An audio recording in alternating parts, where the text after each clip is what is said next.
వైజాగ్ రుషికొండపై రాజభవనాన్ని తలపించే నిర్మాణాన్ని చేపట్టారని మాజీ మంత్రి టీడీపీ నేత గంటా శ్రీనివాసరావు ఆరోపించారు.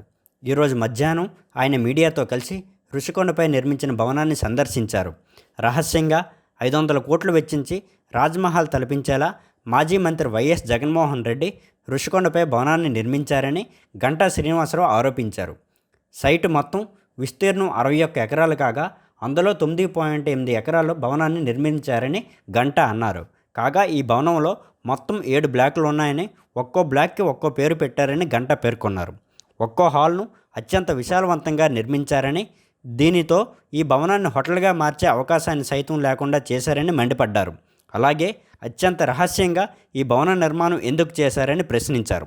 2019 ఎన్నికలలో భారీ మెజారిటీతో అధికారంలోకి వచ్చిన వైఎస్ జగన్మోహన్ రెడ్డి ప్రజల తీర్పును ఎగతాళి చేస్తూ పాలన సాగించడం వల్ల 2024 ఎన్నికలలో ఘోరమైన ఓటమిని చవిచూడాల్సి వచ్చిందని, చివరికి కలల సౌధంలో అడుగు పెట్టకుండానే వెళ్ళిపోవాల్సి వచ్చిందని విమర్శించారు.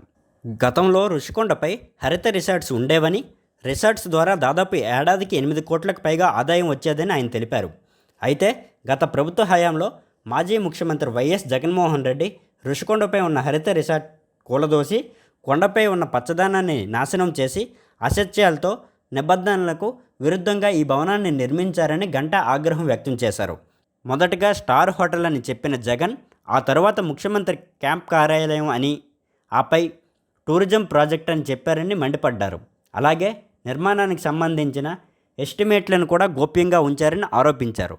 ప్రజావేదికను కూల్చి అక్రమ కట్టడం అని పేర్కొన్న జగన్మోహన్ రెడ్డి నిబంధనలకు విరుద్ధంగా నిర్మించిన ఈ కట్టడాన్ని ఏమంటారో కూడా ఆయనే చెప్పాలని ప్రశ్నించారు. కాగా టీడీపీ నాయకులు చేస్తున్న విమర్శలకు ట్విట్టర్ ద్వారా వైఎస్ఆర్ కాంగ్రెస్ సమాధానం ఇచ్చింది.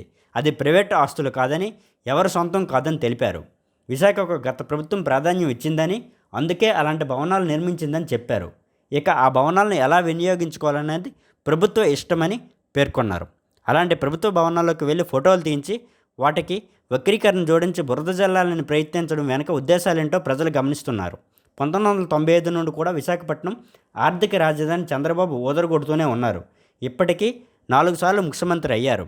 విశాఖ నగరానికి ఒక ప్రధానమంత్రి వచ్చినా, ఒక రాష్ట్రపతి వచ్చినా, ముఖ్యమంత్రి వెళ్ళినా, గవర్నర్ లాంటి వెళ్ళినా వారికి ఆతిథ్యం ఇవ్వడానికి సరైన భవనమే లేదన్న విషయాన్ని గుర్తించండి.